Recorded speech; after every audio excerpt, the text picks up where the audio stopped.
पूर्णमदः पूर्णमिदं पूर्णात् पूर्णमुदच्यते पूर्णस्य पूर्णमादाय पूर्णमेवावशिष्यते। जल में कुंभ, कुंभ में जल है। जल में कुंभ, कुंभ में जल है। बाहर भीतर पानी।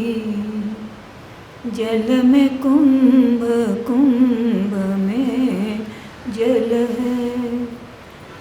बाहर भीतर पानी।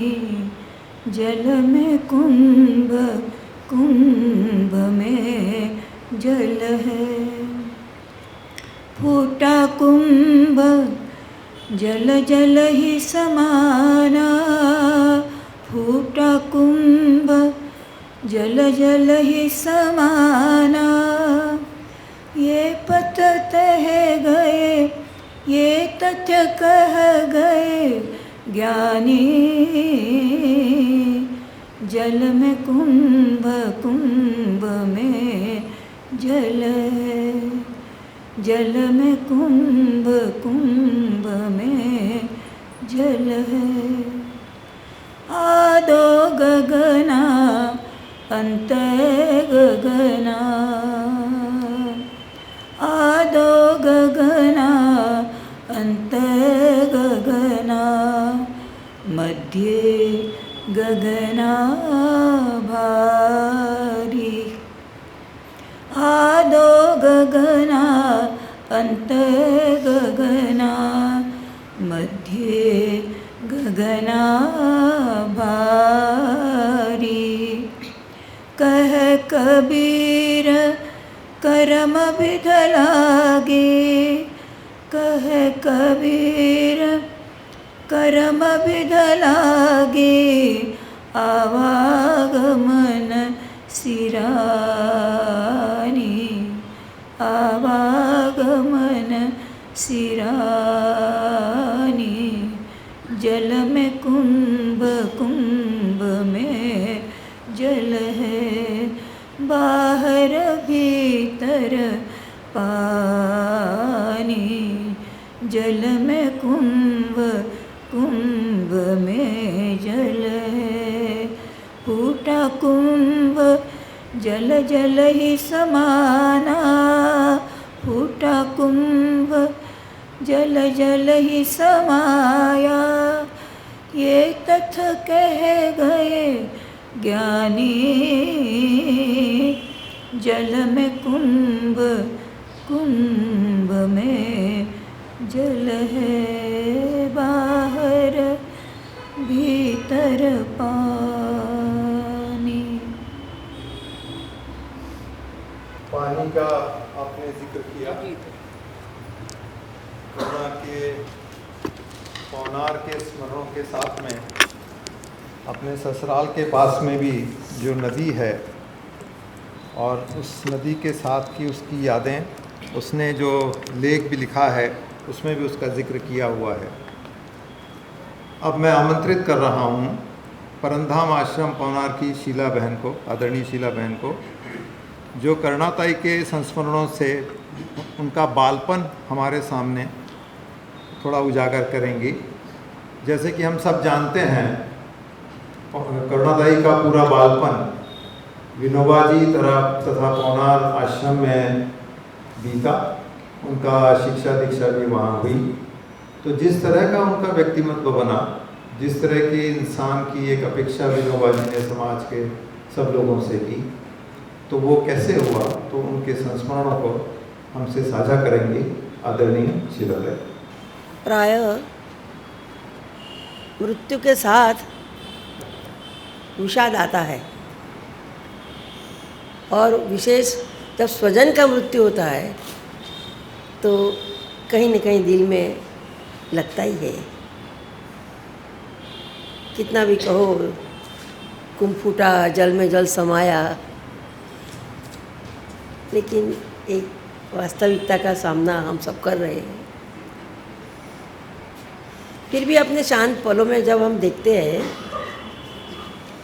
तो मनुष्य जीवन जो जिया, और सारे जीवन जीते हुए, मैं जागृत मनुष्य की बात करती हूँ, जीते जीते अनुभव आता है, अंदर गुण विकास का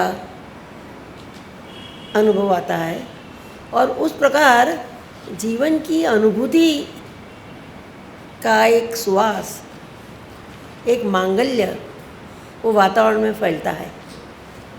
जब मनुष्य देह मुक्त होता है तब व्यक्ति का जो वो मांगल्य है वो विश्व मांगल्य में समा जाता है, और उसी प्रकार पृथ्वी का धारण पोषण, विश्व का धारण पोषण होता है। करुणा जो है वो एक ऐसी ऊर्ध्वोन्मुख व्यक्ति थी। ये तो नहीं कह सकते कि वो सदा विकसनशील थी, ऐसा बोलना तो नहीं हो सकता है मेरे से, लेकिन एक बात थी कि वो सतत अंदर, अपने अंदर जीवन का अनुभव करती रहती थी। ये जो उसकी एक थी बात, वो स्पर्श करती थी। कहीं भी कितना भी कुछ बाहर हो जाए, लेकिन उसको बह जाने के बाद उसके अंदर के साथ उसका एक संबंध आता था, और वो अनुभव करती थी वो चीज़ को। तो ये जीवन के साथ अनुभव करना जीवन का, वो उसका रहता था, और उसके कारण वो महसूस करती थी कुछ, और ऐसे उसका विकास होता गया। याद है मुझे, ब्रह्म विद्या मंदिर में मैं 64 में आई तो छोटी सी 4 साल की बच्ची, उसकी चड्डी का नाड़ा मुंह में चबा के देख रही थी कि कौन नई बहन आई है। बाबा ने बिंदी बहन को और करुणा को भेजा। तब आश्रम की बहनों को उन्होंने एक पत्र लिखा कि ये बिंदी लेकर आई है करुणा को, और करुणा की शिक्षा दीक्षा की जो जिम्मेदारी है वो आप बहनों की है। और उसी मुताबिक हमारे समूह जीवन में वो पली। तारा दी है हमारी, कालिंताई है, उषा दी है, सब उनको पढ़ाते थे, और उस वातावरण में उसका विकास हुआ, सहज विकास हुआ। उस स्कूल में कि इसमें गई नहीं, लेकिन हमारे समूह में ही उसका पालन पोषण हुआ।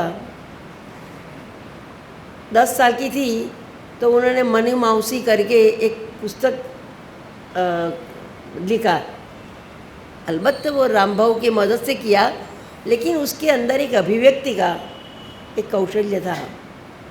तो पहले से ही बहुत पढ़ने का शौक़ उसको, इसलिए स्कूल में नहीं जाने के बावजूद भी उसका जो एक ज्ञान है ये विकसित होता ही गया। कालिंताई कल ही याद कर रहे थे, उषा दी भी। उषा दी कहती है कि वो आती थी पढ़ने के लिए, तो मैं कहती थी कि हमारी एक करुणा बहन है ना, करुणा ताई, वो इतनी शाणी है कि पढ़ने के लिए आती है तो पार्टी पेन भूल जाती है। ऐसा चलता था उसका। राजकुमारी कॉलेज कहते हैं, राजकुमारी स्कूल ऐसा। उसके बाद तारारी के साथ पढ़ना होता था। हमारी जो सुशीला दीदी थी, जो सबसे बड़ी बहन हमारी मानी जाती थी, उसको बस उसके साथ बहुत मजाक करने की ये होती थी। हमारा बाथरूम थोड़े थे और लोग ज़्यादा थे, तो थोड़ा रुकना पड़ता था। तो करुणा रुक करके अपना बाथरूम रोक लेती थी, और रूम में जाकर कपड़ा लाने के लिए जाती थी तो सुशीला दीदी अंदर चली जाती थी, और फिर वो दरवाज़ा ठकठकाती थी और उसका रोना धोना सब। तो इस प्रकार वो हमारे अंदर समाई गई और हमारे साथ ही एक रूप हो गई। इतने में बाबा आए तो बाबा की छत्र छाया के नीचे उसका विकास और भी हुआ। वो थोड़ी बड़ी हुई तो पदयात्रा के लिए बाबा भेजते थे, खेती में कुछ एक छोटा सा टुकड़ा दे देते थे और कहते करो तुम। तो इस प्रकार और आश्रम था इसलिए उस समय कोई वाहन था नहीं आश्रम के पास, तो जहाँ भी जाओ चलकर गोपुरी आना हो तो भी चलकर आओ। तो छोटी सी उम्र में भी उसको चलने की आदत हो गई। तो एक दिन 4-5 साल की होगी, खेत में बारिश के दिन में घूम रही थी, तो एक इंद्रगोप गीता प्रवचन में बाबा ने नाम दिया, एक कीड़ा था, मखमल का कीड़ा, लाल सुंदर, उस पर डिज़ाइन थी, इतना सब था। वो देख कर इतनी खुश हो गई कि उसने हाथ में उठा लिया और दौड़ कर बाबा के पास गई कि देखो कितना सुंदर है ऐसा। बाबा ने कहा हाँ सुंदर है, तुमको ऐसा बनना है? तो छोटी से हाँ बनना है मुझे ऐसा। तो बाबा एकदम गंभीर हो गए। बाबा ने कहा फिर प्रार्थना नहीं कर पाओगी, प्रवचन नहीं सुन पाओगी, बोलना भी नहीं होगा फिर। तो एकदम उसको समझ में आया कि कीड़ा बनना है नहीं क्या। फिर उसने कहा नहीं नहीं नहीं, मैं ये सुंदर है लेकिन मुझे वो बनना नहीं है। क्योंकि ऐसा कोई भी एक इच्छा जागती है तो वो अंकुर फूटता है, बीज अंदर चला जाता है चेतना में। उसके बाद एक दिन बहनबा को आधा सीसी का दुखावा हुआ, सिर दर्द हुआ, तो जो भी कुछ बाबा के पास सीधी चली जाती थी। बाबा को कहा सिर दुखता है। बाबा ने बिंदी बहन को बुलाया, कहा उसको रोज़ सुबह हलवा खिलाओ गरम गरम। तो खाया, 5-7 दिन खाया, सिर दर्द गया नहीं। फिर से बाबा के पास गए कि गया नहीं, तो ठीक है उसको रोज एरंडेल पिलाओ। तो हलवा खिलाने से तो मुंह प्रफुल्लित हो गया था, और जब एरंडेल की बात आई तो उसका मुंह थोड़ा टेढ़ा हो गया। तो बाबा ने जयदेव भाई को कहा कि ज़रा दीवे लाओ, दीवे मैंने एरंडेल लाओ मेरे लिए। तो एक बड़े चम्मच में जयदेव भाई ने एरंडेल लाया। बाबा ने उसको ऐसा चाटा न, ऐसा आराम से प्यार से खाया कि जैसे शहद खाते। तो सिखाना कि एरंडेल खाओ कि शहद खाओ, किसा सामान से छोटे बच्चे को जल्दी उसका असर पड़ता है। एक बार हमारी एक बहन को एक्जिमा हुआ था, बाबा का उपचार चल रहा था, तो कढ़ी और जवारी की भाकरी ये दोनों ही खाना है, दूसरा कुछ भी नहीं खाना, नमक बिल्कुल नहीं। कढ़ी और जवारी की भाकरी नमक बिल्कुल नहीं। तो उसने कहा ठीक है आप जैसा कहे वैसा मैं करूँगी। तो बाबा ने कहा, ऐसा मैंने बैठी थी तो ऐसा नज़र करके ऐसा देख रहे थे, उनकी नज़र करूँ पर गई। इसकी सहानुभूति में कौन नमक छोड़ेगा 6 महीने के लिए? 6 महीने के लिए ये हमारी करू छोड़ सकती है, छोड़ेगी ना? हाँ हाँ छोड़ूंगी। छोटी सी ने 6 महीने नमक खाया नहीं। यानी किस प्रकार से विकास करते हैं ना, वो शिक्षा देते हैं, उसकी बात है। लोग आते हैं दर्शनार्थी, तो एकदम करू बैठी हो तो बाबा का उठो इन लोगों को बताओ, तो एकदम बोलने के लिए लगा देते थे। तो ये इस प्रकार लिखना, बोलना, कूदना, खेलना, ये सब के साथ वो हमारे इसमें बड़ी हुई। फिर युवावस्था आई, विवाह का बात आई कि भाई करना है कि नहीं करना है, तुम्हारी क्या ये है। तो करू का हमने पहले से ही देखा कि हम सबके साथ रहती थी, सब था, लेकिन मुझे मेरा अपना एक घर हो, मेरे माँ बाप साथ में रहे, अपना परिवार हो, मैंने इसकी एक ललक उसके अंदर पहले से थी। तो मिला नहीं था उसको, और सब लोग बाहर देखती थी वो परिवार और सब। तो उन्होंने बाबा को अपनी बात बताई। तो बाबा ने कहा कि फिर वसंत की बात भी बताई, कुछ तय हुआ गया था उनका, तो बताया। तो बाबा ने कहा अच्छा, करुणापति वसंत करुणा को पसंत, पर बाबा कहते हैं उसमें ना फसंत, फंसना नहीं उसमें ना फसंत। तो एक कहा शादी विवाह हुआ वहीं हुआ, और फिर करुणा कहती है कि ये उन्होंने जो बताया कि उसमें ना फसंत, वो उनका आशीर्वाद मेरे जीवन में फला। मुझे पति भी ऐसा मिला कि उसको संसार का बहुत ज़्यादा कोई आकर्षण नहीं था। सदा सर्वदा वो अपने खेती, उसका काम, उसका मिशन, उसमें ही सदा रममान रहते थे। तो इस प्रकार एक का जीवन चला। उसने ग्राम स्वराज का एक सपना संजोया था और उसी सिलसिले में वो पति के साथ जो कई आदिवासियों के साथ काम किया, वो वंचितों के साथ, अभावग्रस्तों के साथ उनके जैसा जीने का प्रयत्न किया और बहुत सारे शायद तो सब लोग बताएंगे कि ऐसा काम किया। उस काम करने के साथ साथ उसकी जो आंतर यात्रा थी ना वो भी चली। तो कई बार हमारी उसके साथ बात होती है। अभी मृत्यु के 4-5 दिन पहले ही मेरी उसके साथ आधा पौन घंटा बात हुई थी। तो आंतर यात्रा के बारे में ही खास बताती थी वो।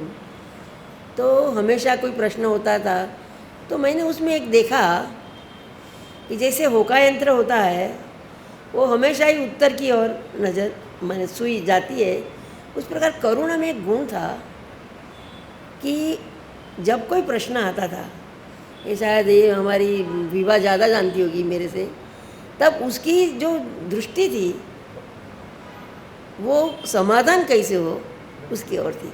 अपने चित्त का समाधान वो किसी भी हालत में खोना नहीं चाहती थी। वो भी कहीं गुस्से हो गई होगी कि क्षोभ हुआ होगा कि जीवन में ऐसे बहुत प्रसंग आते हैं कि मनुष्य क्षुब्ध हो जाता है और इतनी बड़ी संस्था चलाना। लेकिन समाधान कैसे ढूंढना अंदर, ये उसका एक सतत रहता था। आत्मनिरीक्षण परीक्षण करती थी वो। इसलिए असल में देखा जाए तो करुणा है ना, वो कोई संस्था व्यवस्था चलाना, हिसाब रखना, ऐसी उसकी वो व्यक्ति नहीं थी। वो उसका वो स्वभाव नहीं था। उसका स्वभाव था तंत्र के पीछे जो मंत्र है, उस मंत्र को कैसे उसका अवतार करे, उस मंत्र को कैसे उसको साक्षात जीवन में लाए, वो उसका एक मुख्य था। अगर ग्राम सेवा मंडल में जो स्थिति थी पहले जब वो आई, तब उसके बाद पलबत उसने बहुत सारी मेहनत किया और बहुत उसको ऊपर भी उठाया। लेकिन अगर कोई बाहोश व्यक्ति मिलता उसके साथ साथी के तौर पर कि वो व्यवस्था अच्छी चलाता, तंत्र अच्छा चलाता, तो ये जो खादी की विभावना थी उसकी और वो जो सारा था ग्राम निर्माण का, वो ज़्यादा उसको मौका मिलता वो करने को। और ये टेंशन नहीं था उसके स्वभाव के विरुद्ध जो सारा करना पड़ा, वो टेंशन नहीं होता और मुक्त। उसकी प्रतिभा उसके कारण थोड़ी दब सी गई, ऐसा मेरा अवलोकन है। अगर उसको थोड़ा मुक्त दिया गया था तो उसके अंदर की जो शक्ति थी चिंतन करने की और उसके मुताबिक लोगों को इकट्ठा करने की, और वो ज़्यादा होती, विकसित होती। ऐसा ज़्यादा समय नहीं लूँगी मैं। तो अभी थोड़े समय पहले मैंने कहा कि हमारी बात हुई, 7 साल पहले की बात है। एक दिन ऐसे ही फ़ोन हुआ तो मैंने कहा क्या क्या चलता है अंदर करूँ। तो कहती कि शीला मौसी 4 दिन पहले मेरे अंदर के हृदय के जो भाव है ना, वो मैंने कागज़ पर उतारे हैं। तो मैं पढ़ूँ मैं कहा जरूर पढ़ो। तो उसने वो सुनाया, मैंने कहा बहुत सुंदर है, तो मैत्री के लिए भेज दो अनुवाद करके भी। तो उस 7 साल पहले का एक जो है वो आपने बांटा है क्या? हाँ, तो मैं आपको थोड़ा सुनाती हूँ।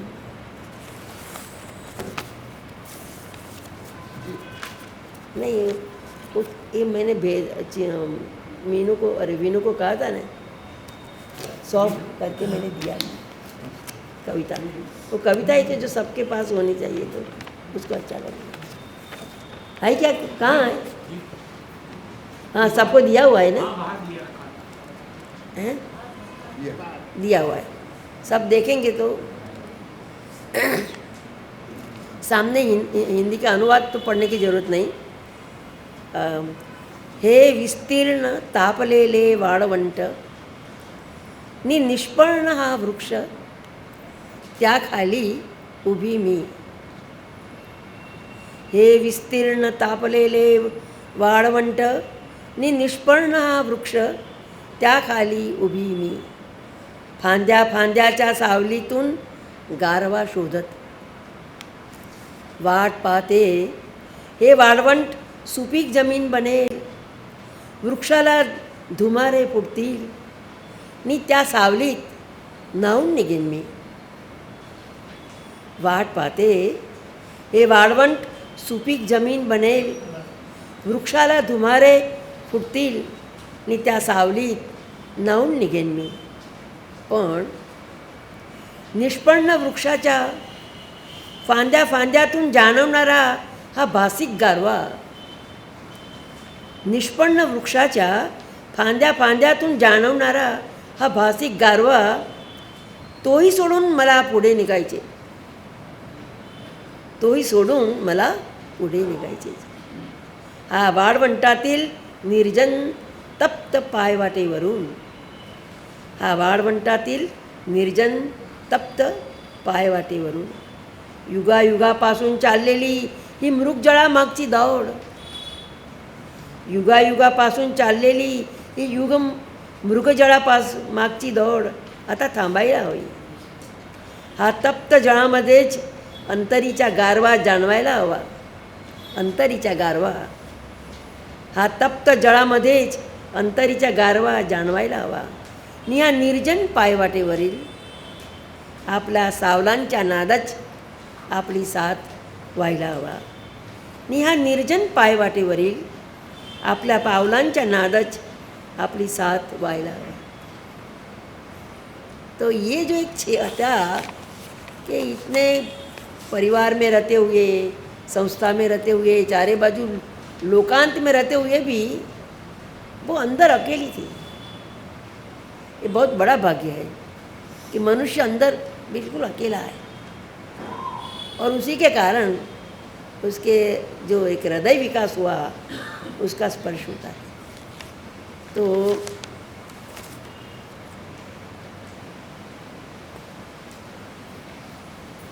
चौसठ बाबा जब बाबा ने कहा था उसको, वो कहती थी, वो बहुत बार कहा उसने मुझे, और कि बाबा ने कहा था 64 साल है तुम्हारे पास, 64-65 साल में जाओगी.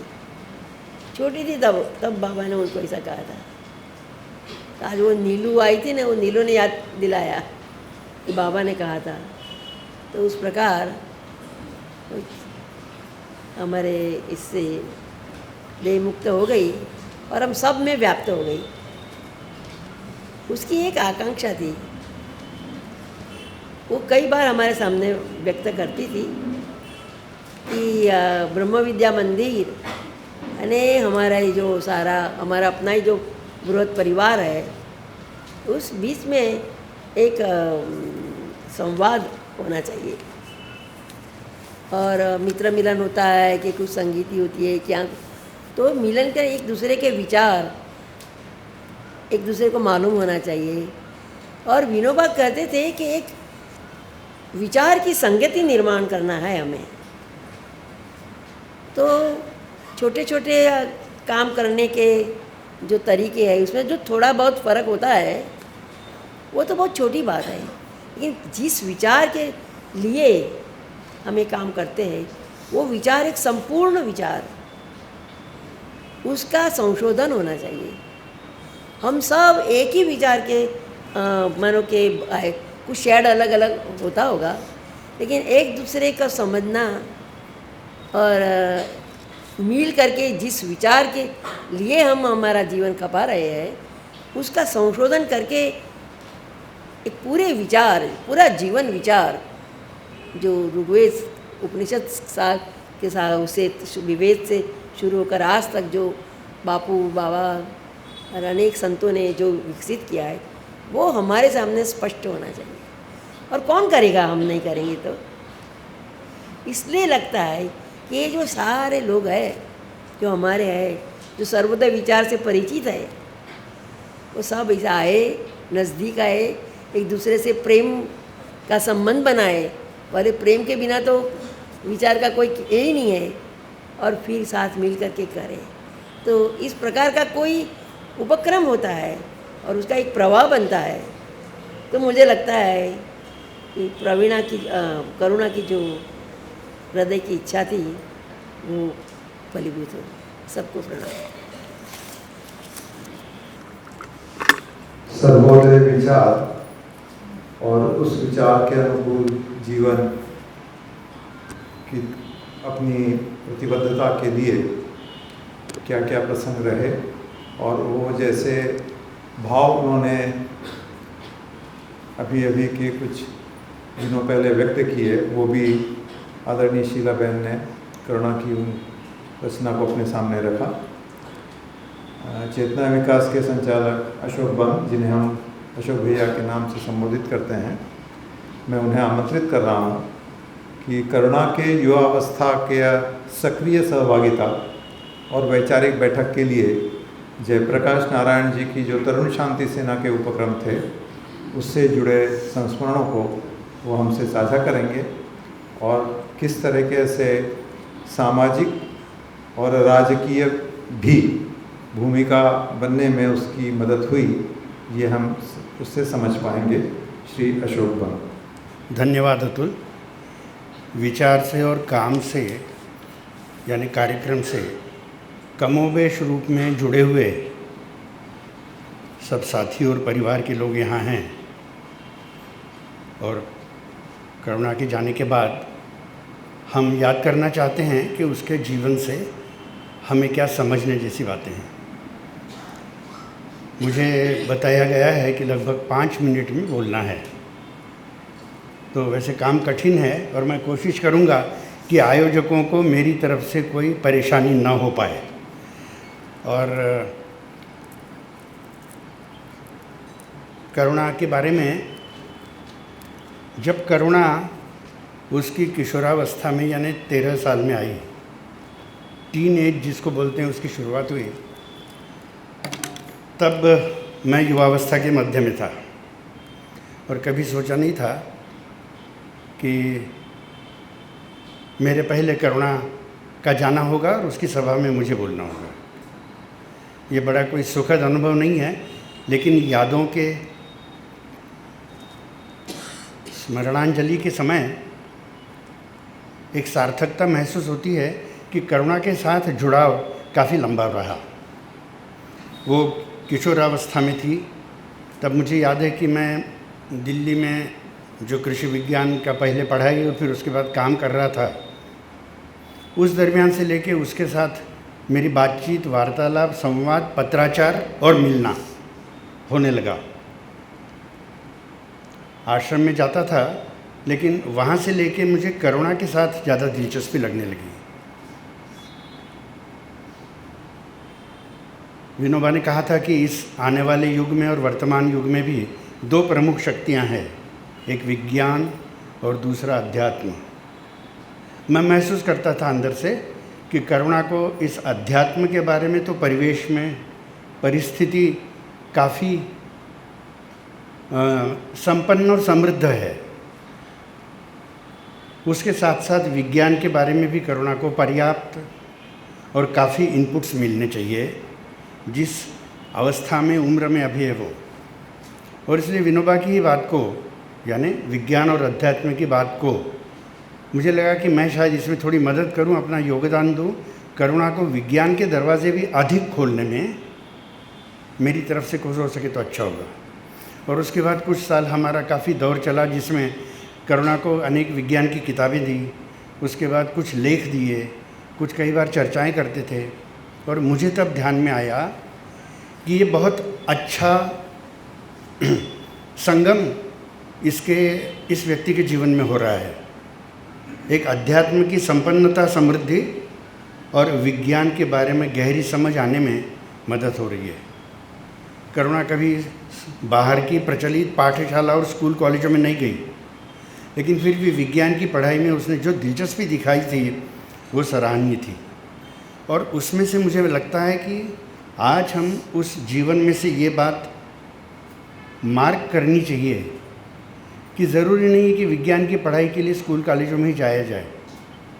उसके अलावा स्वाध्याय के द्वारा अपने परिसर के बारे में सजग और संवेदनशील होकर और जिज्ञासा से इस सृष्टि के नियम समझने की कोशिश करें तो सजीव और निर्जीव दोनों सृष्टि के नियम और उसकी पद्धतियां समझने में मदद हो सकती है।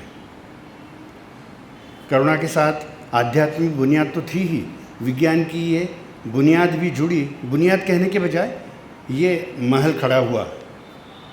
उसके बाद अगला एक मेरे मन में विचार करुणा के लिए आ रहा था, क्योंकि मैं उससे 10 साल बड़ा था, इससे ज़्यादा और कुछ नहीं था। वो ये था, ईशावास्य उपनिषद में जो करुणा सुनती थी और विनोबा कहते आए थे, ईश का आवास यह सारा जगत, जीवन यहाँ जो कुछ उसी से व्याप्त है। असल में जीवन और जो जीवन नहीं है वो सृष्टि, उस सब में ईश का आवास है। तो इस ईश के आवास जहाँ पर हैं वो ब्रह्म विद्या मंदिर में तो हैं ही, ब्रह्म विद्या मंदिर के बाहर ये जो विशाल जगत है, इस विशाल जगत से भी करुणा का, इस आवास से भी करुणा का परिचय अधिक होना चाहिए। और इसलिए वहाँ से फिर उस समय की तरुण शांति सेना की प्रवृत्ति जयप्रकाश जी के नेतृत्व में और उनके अभिक्रम से शुरू हुई थी। वहाँ पर सारी जगत के युवा युवतियाँ, कुछ प्रौढ़ लोग भी आते थे और ईश का आवास इस जगत में जो है, उस जगत में क्या स्थिति है, क्या समस्याएं हैं, क्या चुनौतियां हैं, क्या जवाब खोजे जा रहे हैं, कैसी विभिन्नता है, कैसी संपन्नता है, समृद्ध है सारा समाज।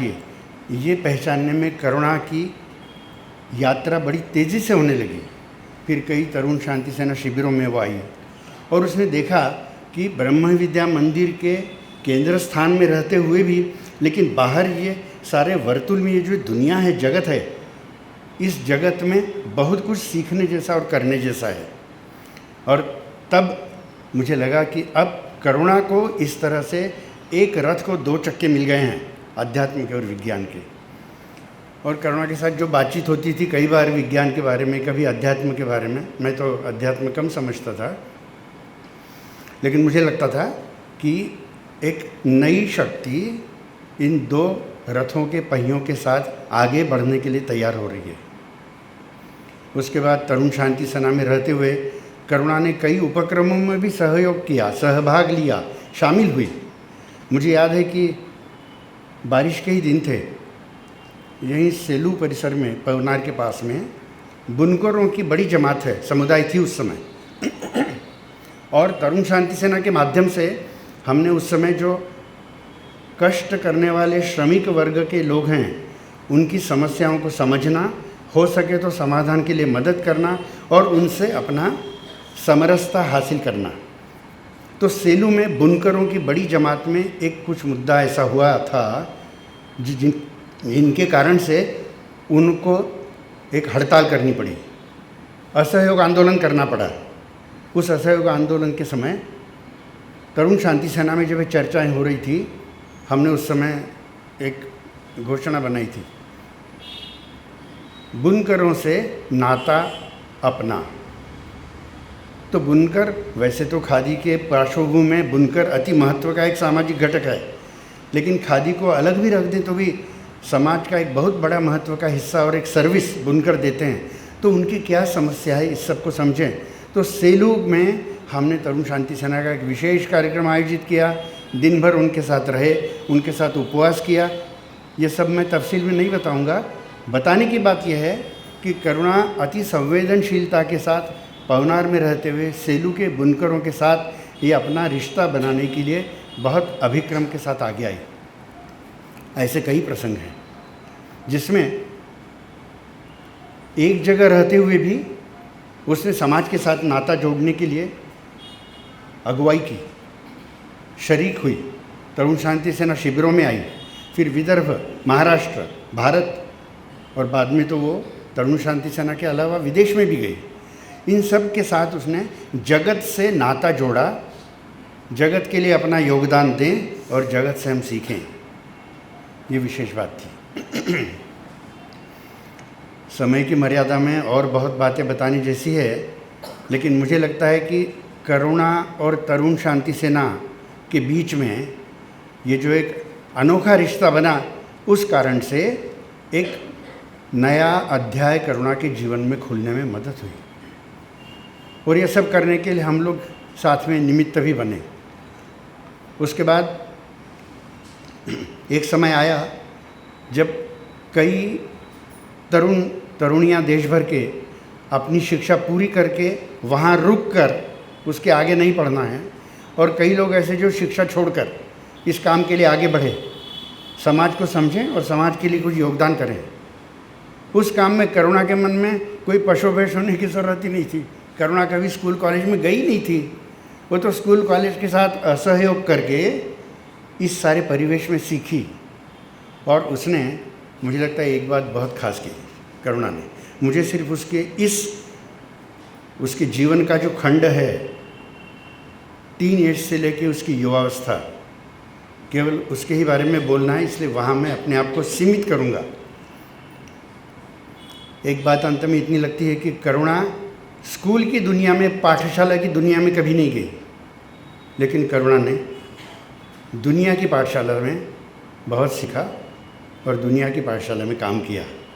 मैं मानता हूँ कि ये एक बहुत बड़ी बात है उसके जीवन से समझने जैसी, कि समाज के साथ जुड़कर सीखना और अपनी सीख से समाज को संपन्न और समृद्ध करना, ऐसा अनोखा मेल करुणा का जीवन में हो सका। और आने वाले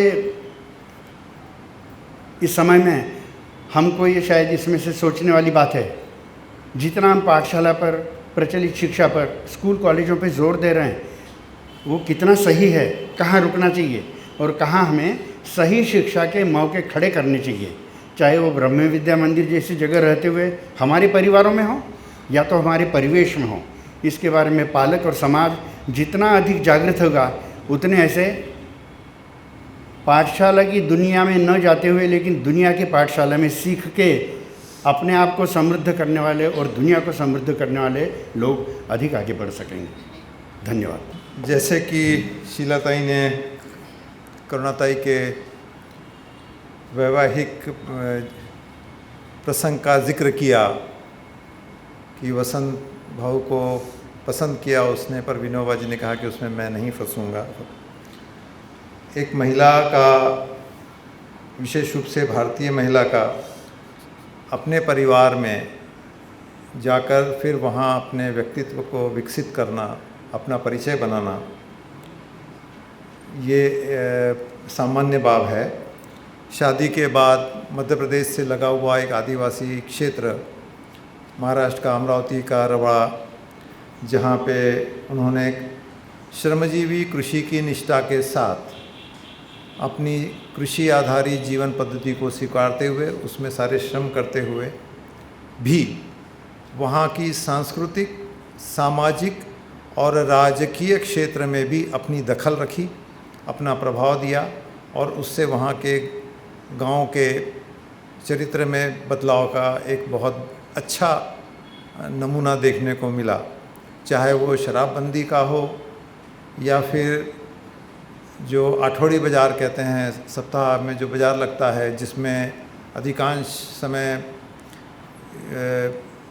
जिसको कहें कि मांस खरीदने के लिए लोग आते थे, उनको उसके बजाय पोषण युक्त और अच्छा पपीता, फल, सब्जियां खाने के लिए उन महिलाओं को समझाने की बात रही हो। ऐसी कई चीज़ें हैं।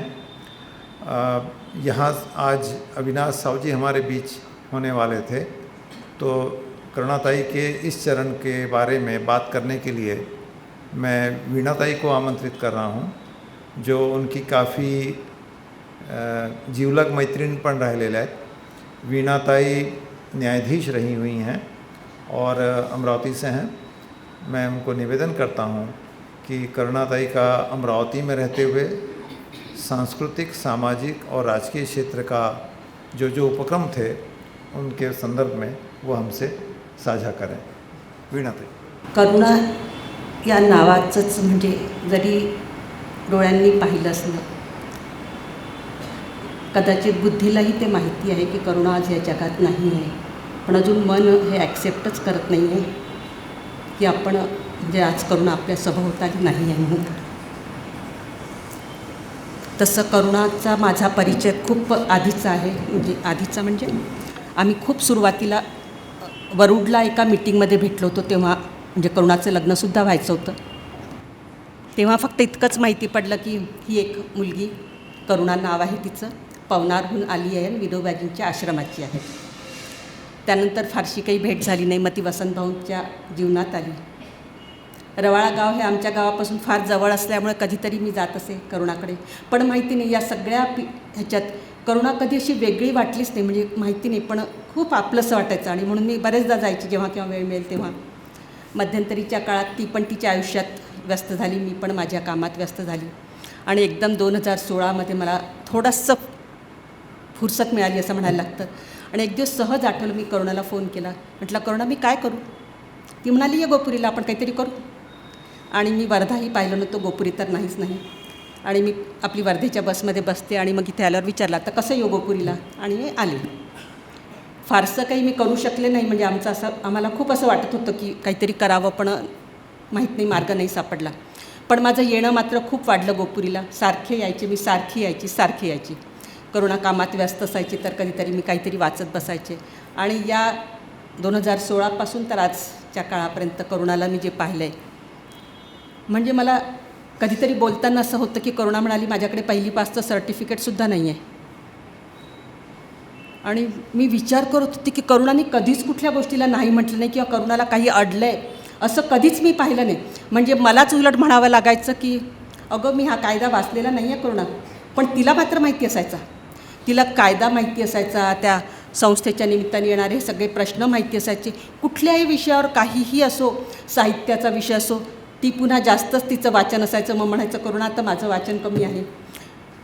स्वयंपाकात तर म्हणजे मी कमीच आहे, त्याच्यामुळे स्वयंपाकाचा असो, लोणची असो, काही असो, कुणाशी बोलायचं असो, बोलणारा म्हणजे समोर असलेली व्यक्ती ती माझ्यासारखी असो, कोणीतरी तिथला संस्थेतला कार्यकर्ता असो, कोणीतरी साहित्यिक असो, कोणीतरी राजकारणी असो, करुणा नेहमीच इतक्या सहज बोलायची ना की मला आणि प्रत्येक वेळेस आपण जसं बोलतो, म्हणजे बोलण्यातून जसं माणूस ओळखला जातो, तसं करुणाचं असलेलं सगळ्या गोष्टींचं ज्ञान ते त्याच्यातून असं झरत होतं, म्हणजे आपण जाणत होतं. आणि प्रत्येक वेळेस मी असे म्हणजे आश्चर्यानेच पाहत राहायचे करुणाला की हे सगळं हिने केव्हा. बरं, करुणा असं काही पुस्तक घेऊन बसली आहे, कुणाशी बोलत नाही की मला आत्ता वेळ नाही असं म्हणत आहे, असं काहीच नव्हतं. पण तरी हे सगळं केव्हा कधी तिने सगळं केलं, एवढं उत्तुंग व्यक्तित्व. आणि जेव्हा आता मी खूपदा आज असं वाटतं की मी म्हणजे करुणाला मी सुद्धा गृहीत धरलं की काही पण म्हणजे बोलता येतं, काहीतरी करता येतं.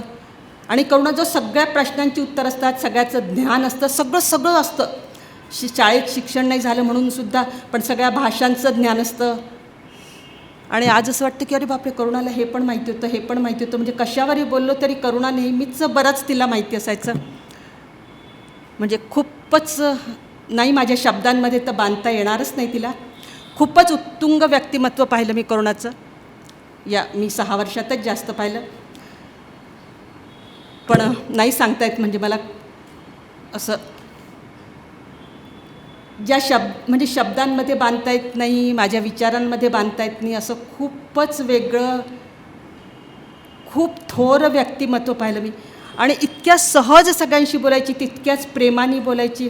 कधी कधी आम्ही म्हणायचं सुद्धा की करुणा, अगं तू बोलत बसते, तुझं जेवण राहतं, तुझ्या तब्येतीच्या थोड्याशा मर्यादा आहे थोडंसं. पण काही नाही, करुणा सगळ्यांशी तेवढ्याच प्रेमाने आलेल्याला कधीच म्हणजे तिने कधी कुणाला असं म्हटलं नाही की आता मी 5 मिनिटांनी बोलेन. कधीतरी आपण फोनवर बोललो तर म्हणाली नाही की वीणा मी नंतर बोलेन, 5 मिनिटांनी मी कामात आहे.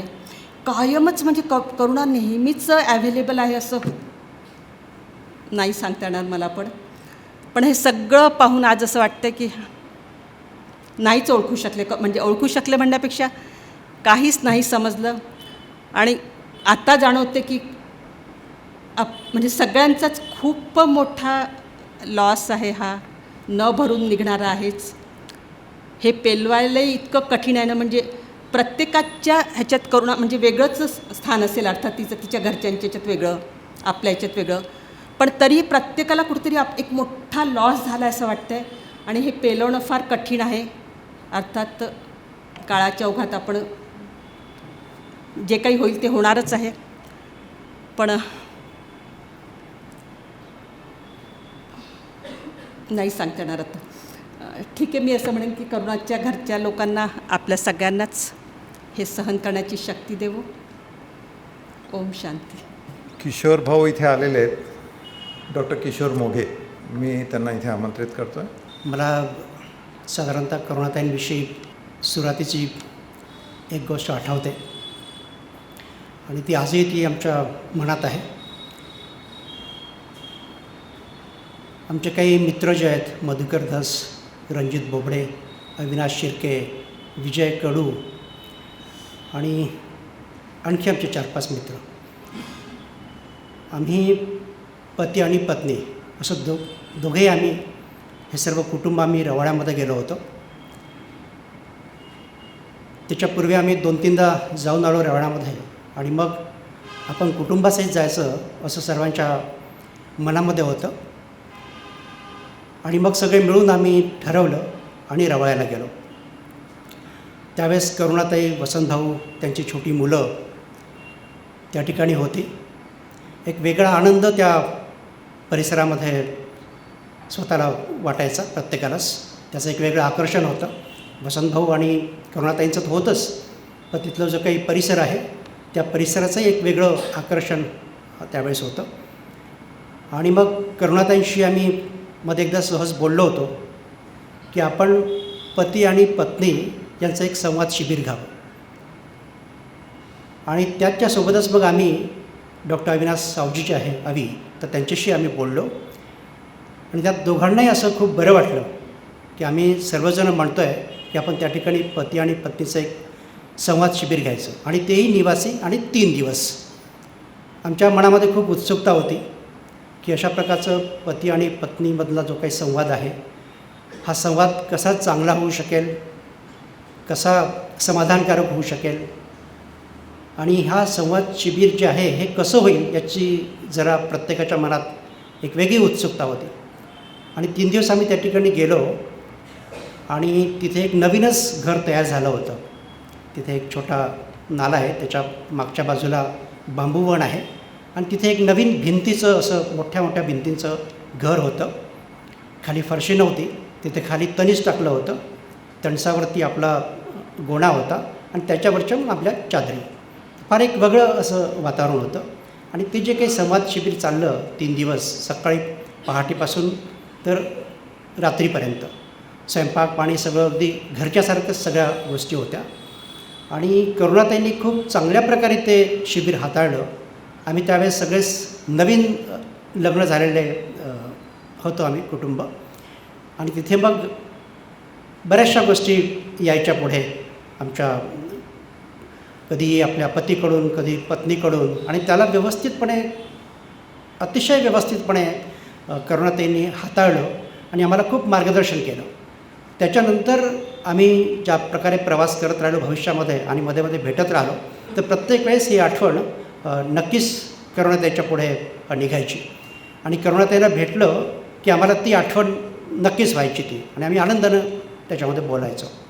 त्याच्यामुळे करुणाताईसोबत गोपुरीमध्ये असताना पण मी अनेकदा या ठिकाणी भेटलो आहे, वसंतभाऊ आणि करुणाताईंना. आणि त्यांना मी त्यांचा जो काही अनुभव आहे, त्यांचं जे काही काम आहे, हे सगळं मी अनुभवलं आहे. या ठिकाणी मी माझी भावपूर्ण श्रद्धांजली अर्पण करतो. ओम शांती. इन्होंने शिविर की बात तो कही, पर उसमें ये नहीं बताया कि उसमें खुलकर पत्नी को अपने पति की पूरी शिकायतें करनी हैं, पति भी शिकायत करेगा और फिर इससे हम एक दूसरे को समझेंगे. जब शादी होती है तब तरुण आकर्षण की एक बात होती है, पर जब घर में जाते हैं तो पुरुष प्रधानता आती है. महिलाओं को समाज में हम जब शादी करने से पहले बात करते हैं तब अलग होता है, पर घर में आने के बाद फिर परंपराएं आती हैं, तो फिर वो एक तनाव बनता है. और इन शिविरों में जो सतत रूप से कई सालों तक चले, और ये हम जानते थे कि हम वहाँ पे खुले ढंग से अपनी पत्नी के या अपने पति के बारे में बोल सकते हैं, इसको यहीं तक रखा जाएगा, ये बाहर नहीं जाएगा, ये भी विश्वास होता था. और इस तरह से अपनी मन की भड़ास निकल जाती थी और दोनों को मन में एक दूसरे के प्रति क्या नाराज़ी है ये भी खुलती थी और उससे एक समाधान मिलता था. वो शिविर इस रूप के हुआ करते थे. मेरे ख्याल से निश्चित रूप से उसकी आज भी बहुत ज़रूरत है. मैं इसके बाद धन्यवाद, अविनाश साहू जी भी आने वाले थे, वो शायद नहीं पहुंच सके, पर आपने यहाँ रखा इसीलिए धन्यवाद। मैं ग्राम सेवा मंडल के माध्यम से करुणाताई 2015 में जब अध्यक्ष बनी तब से खादी का और ग्रामोद्योग का प्रसार प्रचार का जो उन्होंने काम किया, उस संदर्भ में भी और ग्राम सेवा मंडल की ओर से संस्था के विश्वस्त श्री चिन्मय मिश्र जी को मैं आमंत्रित कर रहा हूँ। आप इंदौर से आए हुए हैं, चिन्मय जी। आप सब जो यहाँ आए हैं उनमें शायद सबसे कम समय मेरा संपर्क करुणा जी से रहा, पर ये इतना महत्वपूर्ण समय रहा, काल रहा, ये कुछ वर्षों का, जिसने जीवन की धारा को बदलने में बड़ी महत्वपूर्ण भूमिका अदा की।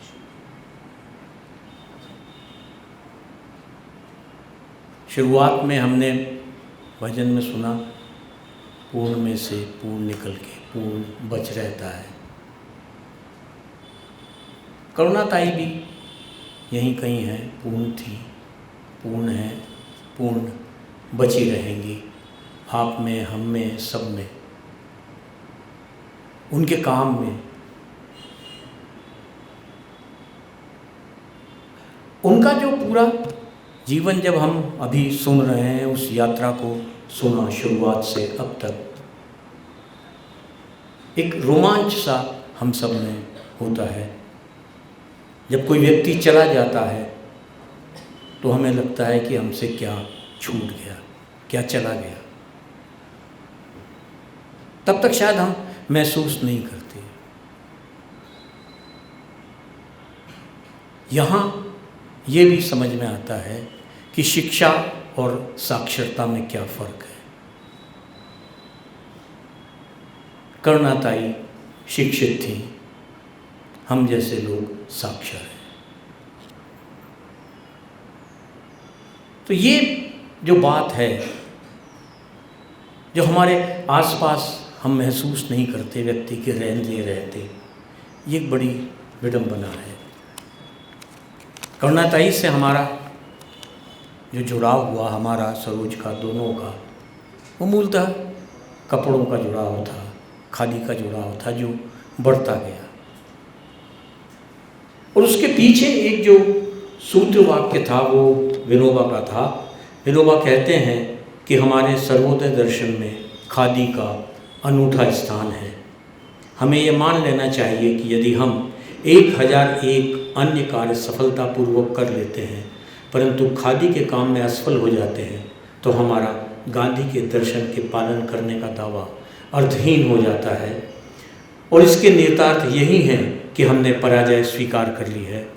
तब मुझे कहना होगा कि अहिंसा की व्यापकता का विचार खतरे में है। ये जो अहिंसा का खतरा है, अहिंसा के ऊपर जो खतरा हमारे आसपास मंडरा रहा है, जो हम अपने आसपास देख रहे हैं और हम सोचते हैं कि हम जो एक काम कर रहे हैं वो शायद बहुत महत्वपूर्ण है, उसी के आसपास सब कुछ हो जाएगा। मगर गांधी, विनोबा जिस खादी को विचार में परिवर्तित करते हैं, उस विचार को करुणाताई जीती थी।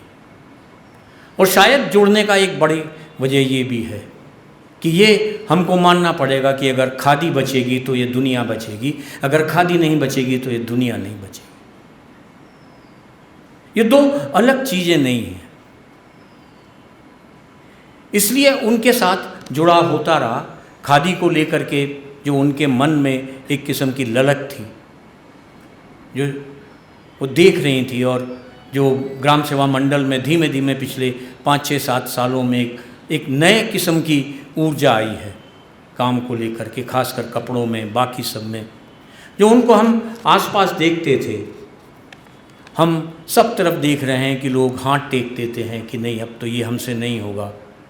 तो फिर बहुत पहले जब गांधी आए थे और गांधी से जब किसी ने कहा था कि आप खादी नहीं बना पाएंगे, रोमांटिसिज्म है आपका, आप एक ऐसे समय में खादी बनाने की बात कर रहे हैं जबकि इस पूरी सृष्टि के ऊपर, इस पूरी दुनिया के ऊपर जो औद्योगिक क्रांति है वो छाई हुई है, उसका पूरा नशा छाया हुआ है। आप खादी कैसे बनाएंगे? और गांधी तब कहते हैं कि गांधी ने चरखा नहीं देखा है। वो गांधी कहते हैं कि मैं हार नहीं मानूंगा, पर अगर मैं खादी नहीं बना पाया तो नंगा रहूँगा। करुणाताई ने भी हार नहीं मानी। वे एकला चलो जैसी कोशिश अपनी करती रहीं, खुद को जो है वो उलझाती रहीं, दूसरों को सुलझाती रहीं। वो अपने कई सारे काम करना चाहती थीं, अपनी बात वो कह देती थीं, साथ काम करने वाले उनमें और ग्राम सेवा मंडल के बाकी जो साथी हैं, जो हमारे कार्यकर्ता हैं, और उनके परिवार में कोई फ़र्क नहीं देखा। हम कई बार देखते थे उनको कि उनका जो कहा है उसको सामने वाला नहीं मानता है। कई बार देखा इसको, पर उनके चेहरे पर कभी कटुता नहीं थी, कभी गुस्सा नहीं था। एक बड़े संगीतज्ञ हुए हैं जिनको हम वास्तुशिल्प के हिसाब से जानते हैं, राजा भोज। पर राजा भोज बहुत बड़े संगीतकार थे। संगीत मंजरी उनका एक ग्रंथ है। वो कहते हैं कि सारे रस करुणा से निकलते हैं। करुणा जी में वो सारे रस थे जो एक जीवन में जरूरी होते हैं। वो अद्वितीय थी।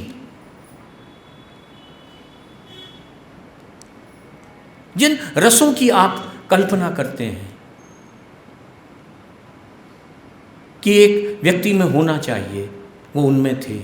वो रस उनसे बहते थे। वो अगाध विश्वास दूसरे पर करती थी। इस विश्वास के साथ वो थी कि धोखा देने से धोखा खाना एक बेहतर मनुष्य की निशानी है। आप अगर मनुष्य बने रहना चाहते हैं तो आप जीवन में धोखा नहीं देंगे। अगर जिस दिन आपने एक को भी धोखा दिया, आप मनुष्य नहीं हैं। करुणाताई उन तमाम महत्वपूर्ण लोगों में से हैं जिनसे हम जैसे लोगों ने, जिन्हें बड़ा गर्व था कि हमने बहुत पढ़ा लिखा है, गांधी को, गांधी विचार को, उस सारे इतिहास को, वो बौना साबित होता है। क्योंकि वो तो उसको साक्षात जीती थी।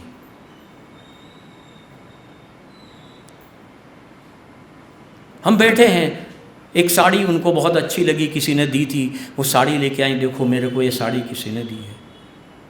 वो बाल सुलभ एक कपड़ा सिला है उनने बिटिया के लिए। वो छोटी सी अभी नई पोती, उसके कपड़े, उसको देखना, वो वात्सल्य। और दूसरी तरफ एक पूरा की पूरा दर्शन आपके सामने है। खादी का काम है, ग्राम सेवा मंडल है, उसकी रोज की समस्याएं हैं। हम सब जान रहे हैं आजकल एक संस्था को चलाना कितना मुश्किल है। कितने आंखें उस पर गड़ी हुई हैं, और अब तो आंखें नहीं है, दांत गड़े हुए हैं। और ऐसे दांत वाले लोग जिनके नाखून भी बहुत पहने हैं, ऐसे लोगों के बीच में आपको रहना है, आपको काम करना है, और आपको अपनी कोमलता और आपको अपनी करुणा भी बचाए रखना है। आपको समाज के प्रति अपनी देयता भी बनाए रखना है। आपको उनसे निपटना भी है। और कैसे आप उस करुणा के साथ उनसे निपटते हैं, ये उनसे सीखना चाहिए। आंदोलन में खड़े हैं, कहीं खड़े हैं, तो ये है। और एक ललक जो होती है खादी के लिए, एक अच्छा धागा बन जाने पर, एक अच्छा कपड़ा बुन जाने पर, अगर एक अच्छा कपड़ा बुन गया कहीं से, हमने कहीं से बुनवाया है ग्राम सेवा मंडल के लिए और वो बन के आ गया है, अगले दिन सवेरे फ़ोन है, चिन्मय भाई वो कपड़ा आपने बहुत सुंदर बना है, आपके बुनकर बहुत अच्छा काम कर रहे हैं। कभी किसी चीज़ की शिकायत नहीं, आज तक हमें लग गया होगा कि हमने जो काम किया है वो ठीक नहीं गया है, पर उन्होंने हमसे नहीं कहा, या किसी से भी शायद नहीं कहा होगा कि ऐसा है। आपको खुद सोचना पड़ता है कि यहाँ जो जाएगा, जो काम होगा, वो कैसा हो। वो आपको खुद को एक पैमाना बना देती हैं, खुद को मापने के लिए। किसी और की ज़रूरत नहीं है कि आपको वो कहेंगी कि तुमने खराब बुना है। खराब बुना है तो नहीं कहेंगे, अच्छा बुना है तो कहेंगे। हमें पता है कि ये खराब बुना है, खराब छपा है, खराब हुआ है। अपने आसपास अपनी बात न थोपना, अपने आसपास व्याप्त असहमति को सहमति में बदलने के लिए लंबा इंतज़ार करना। एक ऐसी दुनिया में जब लोग लगातार विचलित हैं, रेस्टलेस हैं, ऐसे में इतना दिव्य धैर्य रखना आसान बात नहीं। जब आपके पास तमाम दर्जनों लोगों की जीविका उस संस्था पर निर्भर हो और उस संस्था में गलत करने की आपको छूट देना, आपसे गलती हो जाने की छूट देना, आपको अपने को सही बनाने के लिए तैयार रखना, ये छोटे काम नहीं है आज के ज़माने में। जेब से सिक्का गिर जाए तो हम परेशान होते हैं, वहाँ सैकड़ों रुपए की चीज़ों को कुछ हो जाए। एक सार्वजनिक उसमें ये जो जवाबदारी दूसरे पर आती है, वो जवाबदारी दूसरे को देने से आती है, थोपने से नहीं आती। वो जो काम का तरीका है, जो उनका सहृदयता है, वो हम सबके सामने आती है। और जो चीज़ हमने कई बार गांधी के बारे में पढ़ी, वो उनमें दिखती थी। गांधी में एक सहज हास्य बोध था, एक विनोद था, एक विट थी। वो करुणाताई में दिखती थी। आप 10 मिनट तक बिना हंसे उनके साथ नहीं रह सकते। किसी न किसी बात वो ऐसी करती थी कि एक विट है, वो खुद पर हंसेंगी, आपसे बात करेंगी, किसी और से बात करेंगी, बाबा की भी बात करेंगी। वो अपने घर की बात जिस सहजता से कर रही हैं, जिस दूसरा हाथ उठा करके जिस सहजता से जो है वो ग्राम सेवा मंडल की बात कर रही हैं, उसी सहजता से वो बाबा की बात कर रही हैं, विनोबा की। और उतनी ही सहजता से जो लंबी बात उनकी इंदिरा गांधी से इमरजेंसी से पहले की है और बात की है, वो आपके के साथ वो शेयर करती है। आपको तब ये एहसास होता है कि वो क्या है, कि अपने ज़माने की सबसे सशक्त महिला के साथ उनके कैसे संवाद हैं, वो क्या संवाद हैं, किस तरीके के संवाद हैं। एक ऐसी दुनिया हमसे आज छूट गई जिसकी पूर्ति अब शायद हमारे साथ संभव नहीं है। कोई ऐसा बिरला ही होता है जिसका व्यक्तिगत जीवन और सार्वजनिक जीवन एक साथ चले और कोई शिकायत ना हो, परिवार भी संतुष्ट, जिनके साथ सार्वजनिक जीवन में है वो भी संतुष्ट। ये संतुलन कैसे बने, ये उनका जीवन हमें सिखाता है, समझाता है।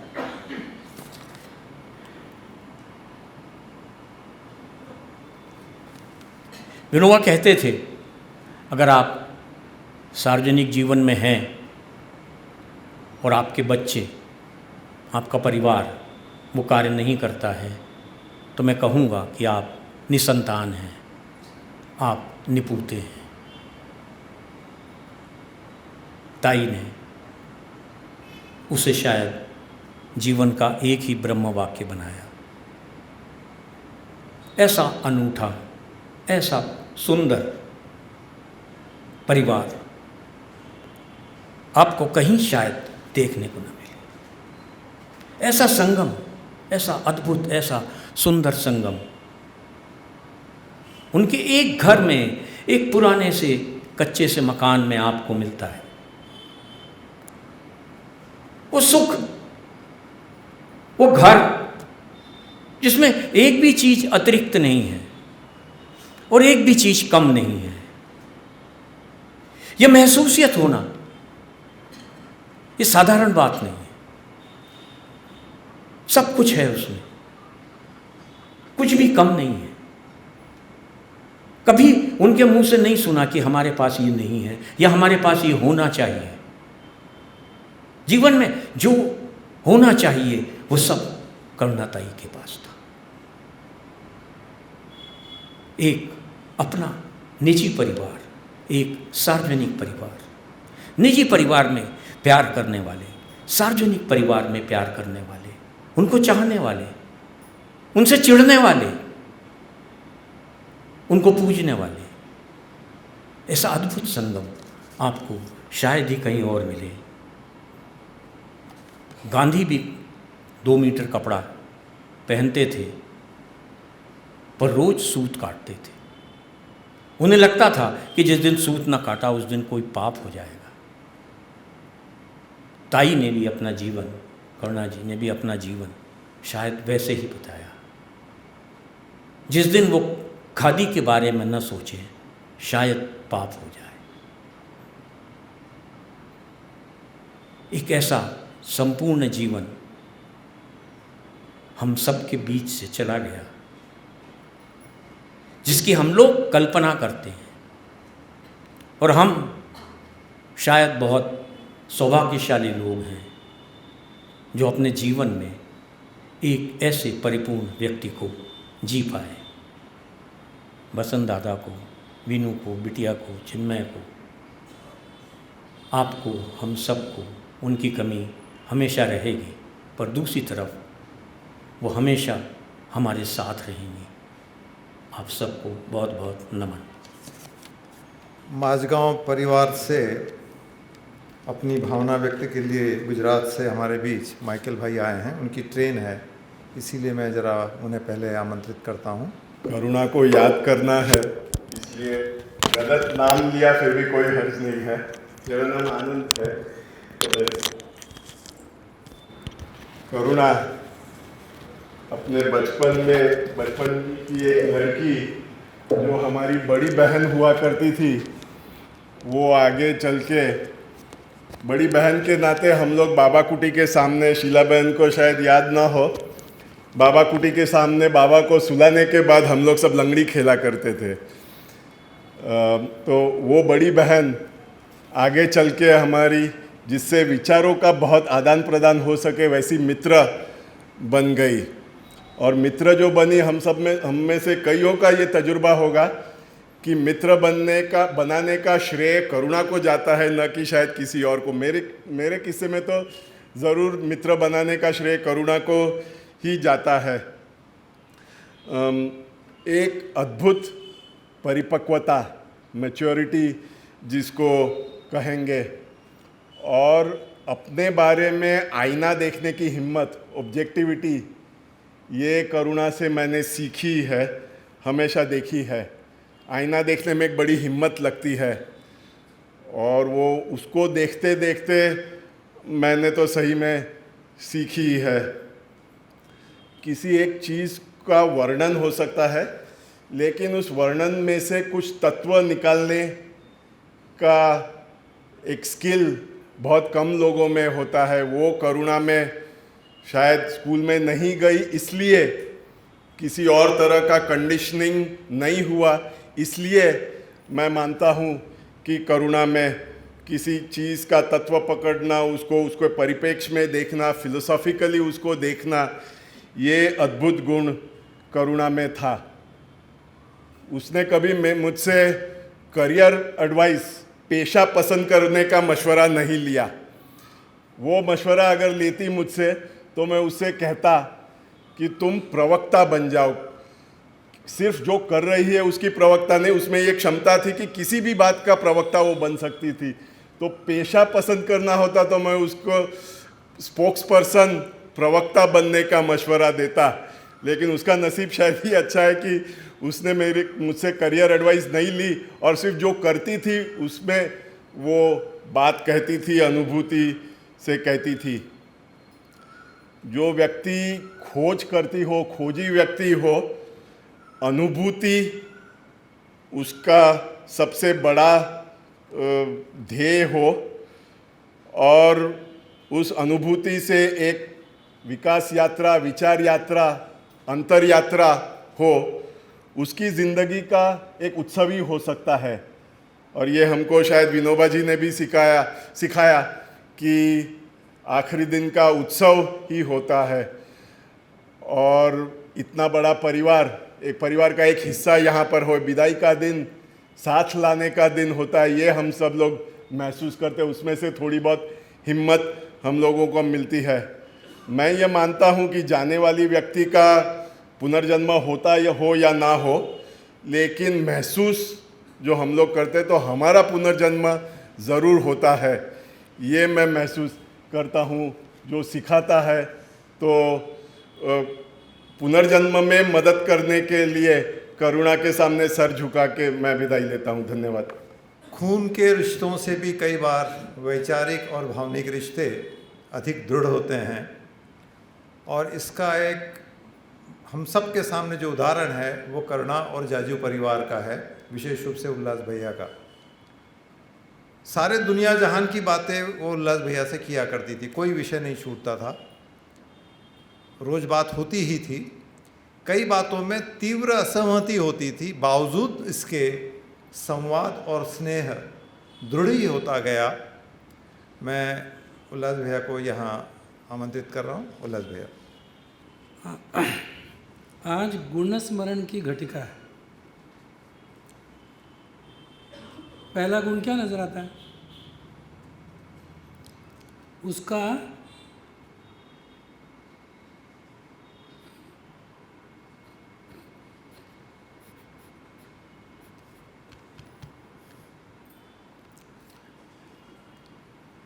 मातृ हृदय वात्सल्य।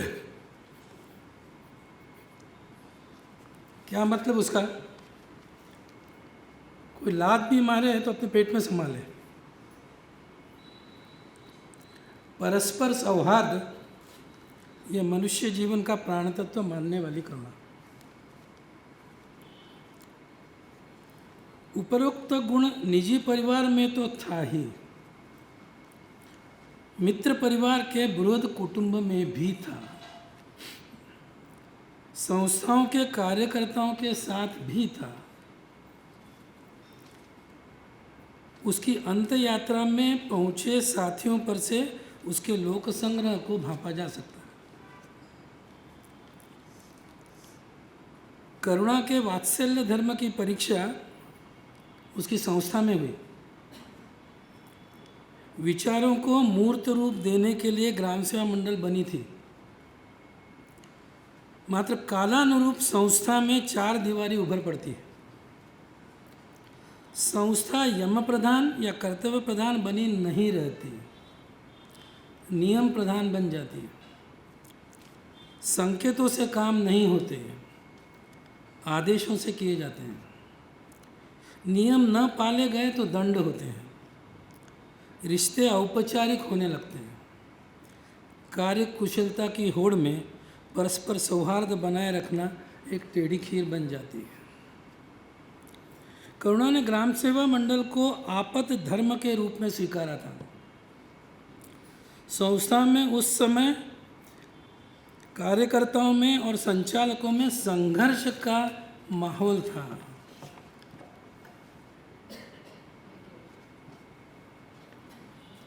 अब इस संघर्ष से सौहार्द के वातावरण तक संस्था का आरोहण कर उसको दिखाने का पराक्रम करुणा का रहा।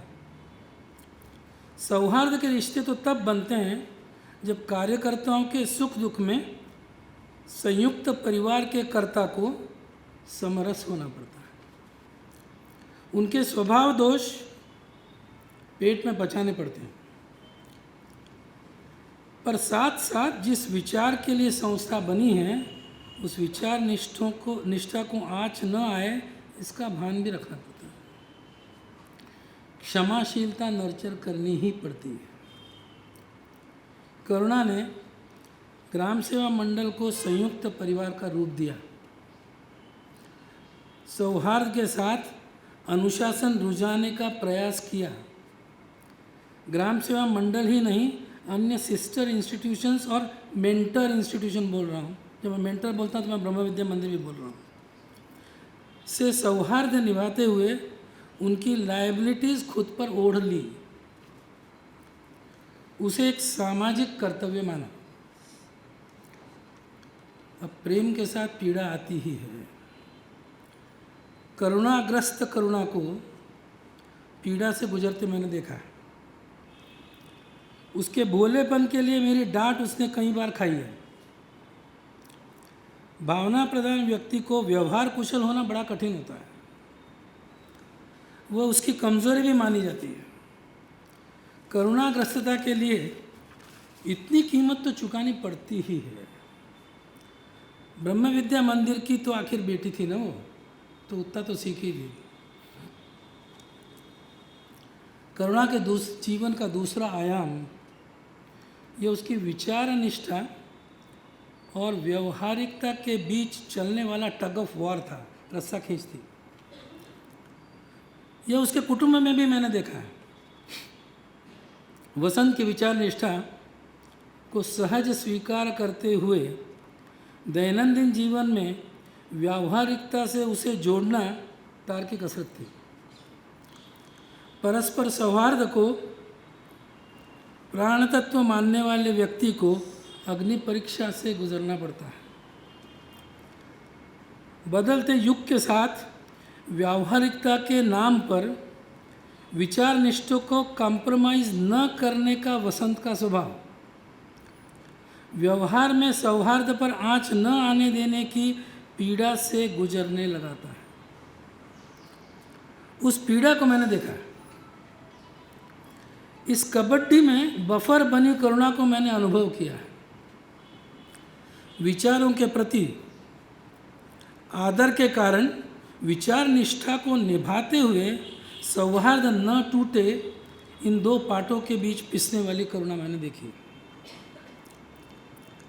ग्राम सेवा मंडल किसके लिए, किस लिए? व्यापारी खादी के लिए या खादी विचार के लिए? विचार को मूर्त रूप न दिया जा सके तो संस्था को विसर्जित हो जाना चाहिए, इस मुकाम तक करुणा आ गई थी। इसलिए बाजार में पूर्णतः ऑर्गेनिक खादी और व्यक्तिगत जीवन में वस्त्र स्वावलंबन को पूरक रचना खड़ी करते समय का मानस उसने बना लिया था। रुई के बदलों में खादी वस्त्र देने की योजना को उसने आकार दिया था। तीसरा एक आयाम उसका विशेष ये युवा प्रेरणा का है। करुणा और वसंत के जीवन से आकर्षित होकर मैं इसको वसंत को उतना ही उसके साथ का पाठ मानता हूँ। उनकी अनुभूति को आत्मसात करने में, अनुभूति की बात कर रहा हूँ, भावना से आए ध्येयवादी युवा युवतियों को मैंने देखा है। उसके बाद कैसे और कौन आ जाते थे मालूम ही नहीं पड़ता था, पर पहुँचते थे। उन्हें अपने आश्रमीय जीवन से जोड़ लेने के प्रयोग में आए खट्टे मीठे अनुभव मैंने देखे हैं। ये युवा वर्ग अपने अपने कार्यक्षेत्र में डूबा होने के बावजूद, वहाँ से जाने के बाद आत्मीयता का संबंध बनाए रखता है। करुणा के निधन पर फूट फूट कर रोने वाले ये युवा मैंने अनुभूति पर उतारे हैं।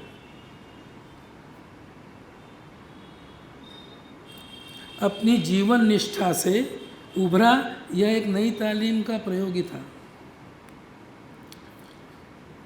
उसको अनुभूति पे उतारते हैं तभी समझ में आता, तब तक नहीं आता। आदिवासी युवा युवतियों के बीच नई तालीम तत्व पर किया शिक्षण प्रयोग, अपने बच्चों की शिक्षा में नई तालीम का दर्शन गांधी विनोबा की जीवन निष्ठा का द्योतक रहा है। लर्निंग व्हाइल डूइंग से आगे लर्निंग बाय लिविंग की यह यात्रा आचरण का अभिन्न अंग रही है। चौथा उसका एक मोहक रूप लड़वैया रूप था। रचनात्मक कार्य से परे करुणा का एक लड़वैया रूप भी है। रवाड़ा के इर्द गिर्द दारू मुक्ति आंदोलन की प्रेरक वह रही। मैं दारू बंदी नहीं कह रहा, मैं दारू मुक्ति बोल रहा हूँ। महिलाओं की जीवन वेदना से उभरा महिला संगठन संघर्ष मार्ग पर उसके साथ चल पड़ा था। दत्तपुर कुष्ठधाम पर आई विपत्ति को अपने संघर्ष से ढालते हमने देखा ही है। आंदोलन के लिए आवश्यक एक निहित तत्व होता है, अभय का। उसको अपने मानस में ढाला था, तभी यह कर सकी थी। एक और विशेषता, एक मानवीयता का आरोहण। पर्पस ऑफ ह्यूमन लाइफ में निष्ठा रखने वाली, समाज जीवन के लिए कौटुंबिक जीवन का मोह दूर रखने वाली, कष्टमय जीवन का सहज स्वीकार करने वाली, वॉलंटरी पॉवर्टी को आत्मसात करने वाली करुणा। उसके जीवन में तप था, ताप नहीं। समाज जीवन के रिश्ते या संयुक्त मित्र परिवार के रिश्ते बहुत गहरे थे। काल प्रवाह में अनेक क्रॉस रोड्स आए, पर एंड ऑफ द रोड कभी नहीं आया। अग्नि परीक्षा की घड़ी में ईश्वर मदद के लिए दौड़ आता है, यह उसकी अनुभूति थी। उसकी जीवन निष्ठा का वह द्योतक था। शारीरिक व्याधियों के साथ आने वाली वेदनाएं, असुरक्षितता, एकाकीपन से संघर्ष करते हुए अपनी विचार निष्ठा और जीवन निष्ठा से कोई समझौता न करने वाली करुणा, उसकी एक पुकार थी। ईश्वर उसे दीन न बनाए और वेदना भी न दे। वो उसे आशीर्वाद रूप में, निसर्ग का प्रसाद उसके रूप में प्राप्त हो। और वह क्षण मेरे लिए एक समाधान का क्षण रहा। उसकी आत्मा लोक संग्रह में और वात्सल्य भाव में प्रकट होती रहे, इसी प्रार्थना के साथ। परमधाम आश्रम जो बहनों द्वारा संचालित है वर्धा का, उसका व्यापक असर वर्धा के सर्वोदयी परिवार और संस्थाओं पे भी, संस्थाओं के संचालन पर भी हम देखते हैं।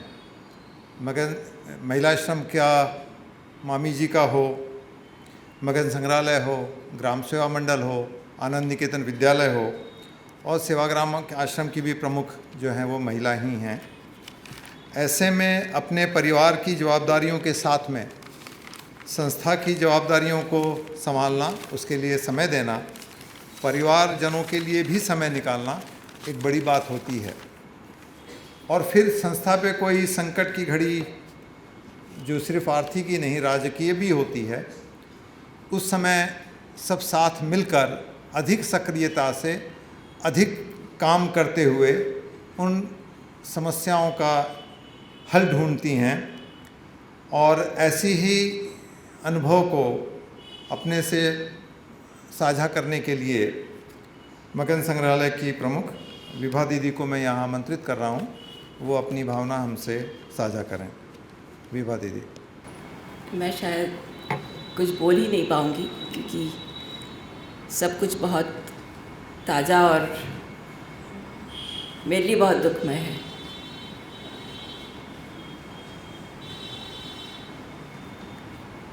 इसके पहले जिनमें जी ने और उल्लास ने कहा, ये आनंद भाई ने भी जो कहा है, उसमें मुझे कुछ भी नहीं जोड़ना है, पर सिर्फ इतना कहना है कि जीवन में बहुत कम ऐसा होता है कि आपको एक निडर, निष्पक्ष और हमेशा तैयार एक योद्धा, एक साथी और एक मृद जैसे वात्सल्यपूर्ण कोई व्यक्ति साथ में आए।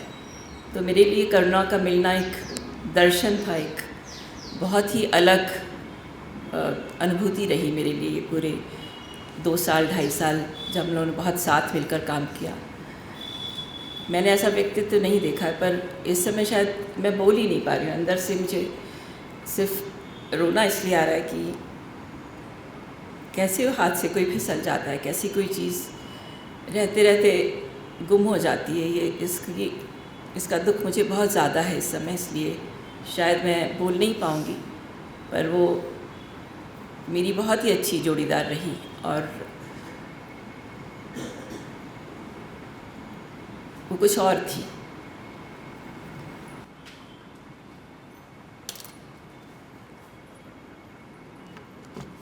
जैसे कि हम जानते हैं कि करुणाताई का एक बहुत व्यापक परिवार संबंध भी रहे। मैं कुछ जो संदेश आए हैं वो आपके सामने पढ़ के सुनाने जा रहा हूँ। पहला संदेश जो है ये मेधाताई का है, मेधाताई पाटकर। गांधीवाद को जीवन और समाज में उतारने वाली करुणाताई को मनपूर्वक श्रद्धांजलि। करुणाताई फुटाने का निधन एक बहुत बड़ा हादसा है, न केवल गांधीवादी बल्कि पर्यावरणवादी समुदाय और प्रकृति जीवी समाज के लिए।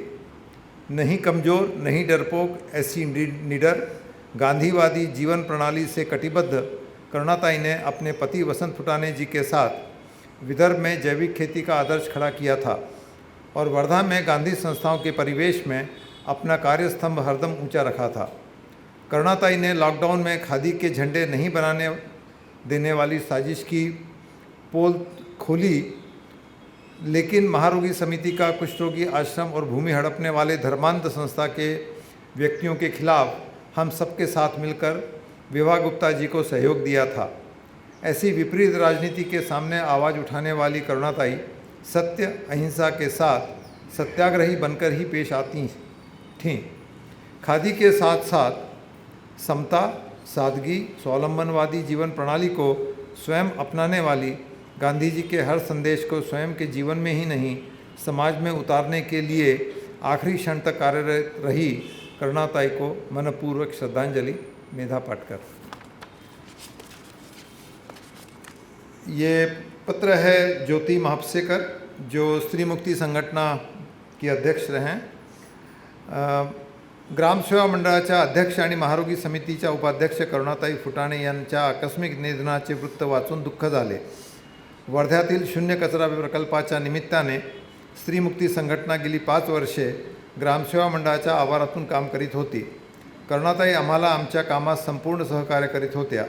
विनोबाजींच्या मानसकन्या आणि अतिशय निर्भय व्यक्तिमत्वाच्या करुणाताईंनी गांधी विचारांच्या प्रचारार्थ आपले संपूर्ण आयुष्य वेचले। स्त्री मुक्ती संघटने त्यांना विनम्र अभिवादन। आपली नम्र ज्योति मापसेकर। करुणाताई के साथ में रमा रामदास गुडलूर नीलगिरी ज़िले के, जो वहाँ पे जीवन शिक्षण की आदिवासी क्षेत्र में जो प्रयोग हुए वो लंबे समय तक साथ रहे। वो लिखते हैं, dear friends, it is with a great sense of sorrow that Rama and I send our condolences to Vasant, Vinu, Panti and Chinmay and all of you at Gram Seva Mandal. Karunatai has been taken away from us far too soon. She was a rare human being, so full of concern for the people around and completely dedicated to the task she had undertaken. She exuded a kind of energy that is so rare. Because of this, she was able to compel everyone around her to put in their best potential. She seemed in a tearing hurry to finish everything. Probably she had an inkling that she may not have much time. In any case, given the task and responsibilities she took on, one lifetime was never going to be enough.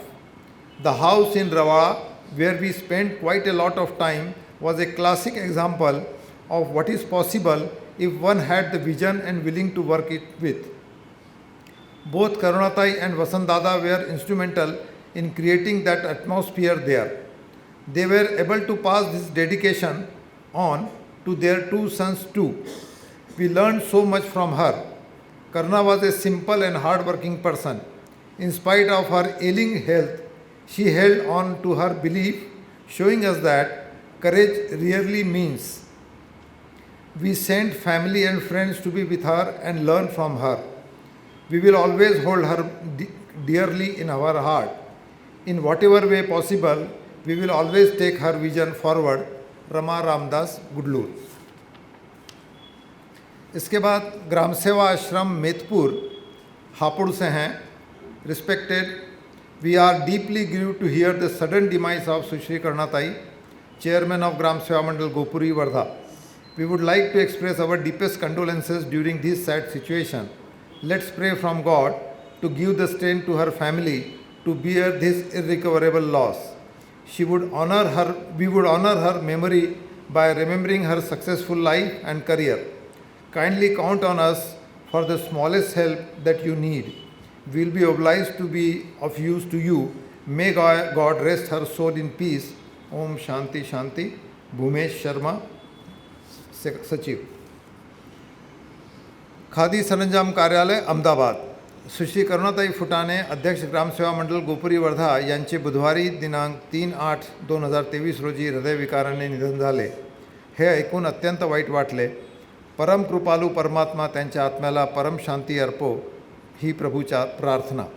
त्यांच्या परिवारावर आलेले हे दुःख सहन करण्याचे प्रभू त्यांना शक्ती प्रदान करो ही ईश्वरचरणी प्रार्थना. खादी सरंजाम कार्यालय अहमदाबाद. मैं यहाँ केंद्रीय कपास अनुसंधान संस्था से डॉक्टर विनीता आई हैं. मैं उनको आमंत्रित करता हूँ. वो वहाँ के निदेशक की तरफ से शोक संदेश का वाचन यहाँ करेंगी.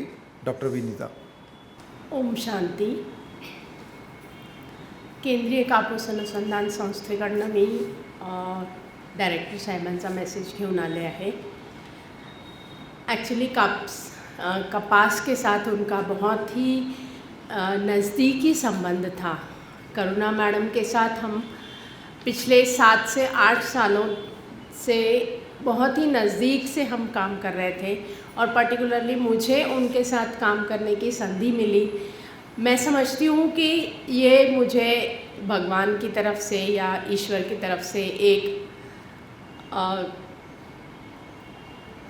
एक ऐसा मौका दिया कि इतने बड़े व्यक्तिमत्व के साथ मुझे काम करने का मौका मिला. मैं इसे अपने आप को इसलिए भाग्यशाली मानती हूँ. हमारे निदेशक डॉक्टर वाईजी प्रसाद, इन्होंने एक शोक संदेश भेजा है. वो अंग्रेज़ी में है, वो मैं पढ़ के सुनाना चाहती हूँ.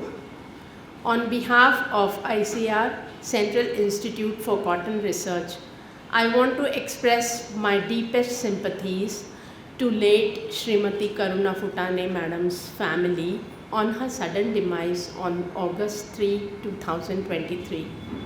Dr. Vinita Gotmare, myself, has been closely working with Gram Seva Mandal under the able guidance of Srimati Karuna Futane Madam for value addition of naturally colored cotton. CICR also had her strong support for promotion of Desi cotton initiatives for the past few years. She was always very supportive and motivating, and we always looked upon her for her creative ideas. Srimati Karuna Futane Madam was like an energy station for all of us. With her presence, she would light us all up with positivity. In such a short span of association with her, she has inspired us with her ever-helping nature, and we could achieve what could have been just a dream. Her contribution to CICR will always be appreciated. On behalf of CICR family, please accept our deepest condolences. We find ourselves extremely fortunate to have worked closely with Karuna Madam and share some beautiful memories with her. It was truly an honor for our institute to have a colleague like her who was like a family at work. CICR is surely going to miss her each and every day and will always wish that she could be there with us to share her creative thoughts with us. It's an untimely and irreparable loss of a valuable value addition partner for specialty cotton in the country. My prayers and thoughts will always be there with her family in these challenging years. Regards, Director Dr. YG Prasad, dated today's date. Om Shanti. Nagpur के charity commissioner के साथ के जो वकील हैं और जो मगन संग्रहालय के लिए भी काम करते रहे हैं, उन्होंने एक शोक संदेश भेजा है, मराठी में है. मी ॲडव्होकेट प्रशांत गोडे नागपूर आजच्या शोक सभेमध्ये आपले मनोगत व्यक्त करण्यासाठी वैयक्तिकरित्या आज हजर राहू शकल्या नमुळे या सभेसमोर दिलगिरी व्यक्त करत आहे. परंतु करुणाताई फुटाणे यांच्या निधनाने झालेल्या दुःखामुळे आजच्या शोकसभेमध्ये माझ्या वतीने त्यांच्याप्रती 2 शब्द बोलायची फार मनातून इच्छा असल्यामुळे हा शोक संदेश सभेमध्ये माझ्या चिठ्ठीद्वारे देत आहे. करुणाताई यांचा संबंध माझ्याशी फार वर्षापासून होता. जरी त्या माझ्या पक्षकार म्हणून होत्या, परंतु त्यांनी मला फार प्रेरणासुद्धा दिलेली आहे. करुणाताईच्या कामाचे कौतुक जेवढे करावे तेवढे कमीच होईल. करुणाताईची चिकाटी, जिद्द, लढण्याची क्षमता ही शब्दात सांगणे कठीण आहे. संस्थेमध्ये व इतर दुसऱ्या संस्थेमध्ये सुद्धा ज्यावेळेस अडचणी निर्माण झाल्या, त्यांनी एका मोठ्या योद्ध्याप्रमाणे त्या अडचणींना समोर येऊन लढा दिला. त्यांच्या क्षमतेबद्दल आपण सर्वांना कल्पना असेल, परंतु त्यांची काम करण्याची क्षमता व त्यांची हिंमत मी जवळून अनुभवली आहे. आलेल्या अडचणींना महिला असूनसुद्धा ज्या प्रकारे त्या लढल्या आहे त्याचे शब्दात बयान करणे, वर्णन करणे फार कठीण. त्यांच्या कार्यपद्धतीचे कौतुक माझ्या बाकीच्या पक्षकारांसोबतच नव्हे तर घरीसुद्धा व इतर महिलांच्या समोरसुद्धा मी करायचो. त्यांची कार्यपद्धती पाहून स्फूर्ती यायची.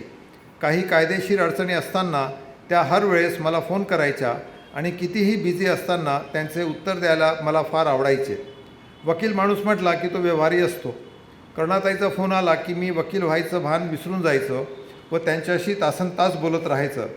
करुणाताईमध्ये विषय समजून घेण्याची क्षमता व कला होती. करुणाताई आपल्यामध्ये नाहीत हे ऐकून मन फार दुःखी व खिन्न झाले. आताही विश्वास होत नाही की त्या नाहीत. आताही मला वाटते की माझ्या फोनवर त्यांचा फोन येईल. झालेली घटना बदलू शकत नाही. त्यांच्या आत्म्यास शांती लाभो हीच ईश्वरचरणी प्रार्थना. ओम शांती शांती. नागपुर 5/8/2023. प्रशांत गोड़े, एडवोकेट नागपुर. तो कई और भी मेल पे आ रहे हैं, पर अभी वो सब यहाँ प्रस्तुत नहीं कर पाएंगे. पर यहाँ पे बाहर से जो मित्र आए हैं, सतीश भाऊ और शुभदाताई भी हैं, तो अंत में मैं उनमें से जो भी अपनी भावना व्यक्त करने चाहें वो आएँ. इसके बाद श्री प्रशांत नागो से एक सामूहिक प्रार्थना होगी और पुष्पांजलि होकर ये कार्यक्रम फिर यहाँ पे समाप्त होगा. करुणाला भावपूर्ण आदरांजली. खरं एक 10 दिवसापूर्वी करुणासोबत माझं बोलणं झालं. वर्धेत आलो होतो मी. करुणाशी फोनवर बोलणं झालं. वसंत बाहेर असल्यामुळे मी घरी जाऊ शकलो नाही. आणि वसंत करुणाचा संबंध मग बऱ्याच जणांच्या विशेष गुडलूरचा जो संबंध सांगितला, त्या सगळ्यांसोबत रवाळ्याला खूपदा त्या दोघांसोबतचा वेगवेगळ्या विषयांवर, शिक्षणाचा विषय त्यांनी सांगितला, त्याच्यावर ग्रामसभांचं आम्ही काम करतो त्या संबंधाने आणि नैसर्गिक शेतीच्या संदर्भाने दोघांसोबतचाही खूप जवळचा संबंध राहिला. आणि सगळ्यांनी ज्या भावना सांगितल्या त्या खूप व्यक्त करता येत नाही, पण तिचं जाणं असं अचानक हे फार दुःखद हे आहे. अजूनही त्यातला विश्वास बसत नाही. त्याच्यामुळे वसंत आणि सर्व परिवाराला ही सगळी ताकद देऊ. आणि करुणा आपल्यासोबत आहे, तिचं सगळं जगणं आपल्यासोबत आहे हे समजून मी माझे श्रद्धांजली सांगतो. ओम शांती. ओम तत्सत्. श्री नारायण तू पुरुषोत्तम गुरु तू, सिद्ध बुद्ध तू, संत विनायक, सविता पावक तू, सविता पावक तू, ब्रह्ममज तू, यौव शक्ति तू, ईशु पिता प्रभु तू, रूप रुद्र विष्णु तू राम कृष्ण तू रहीम ताऊ तू रहीम ताऊ तू वास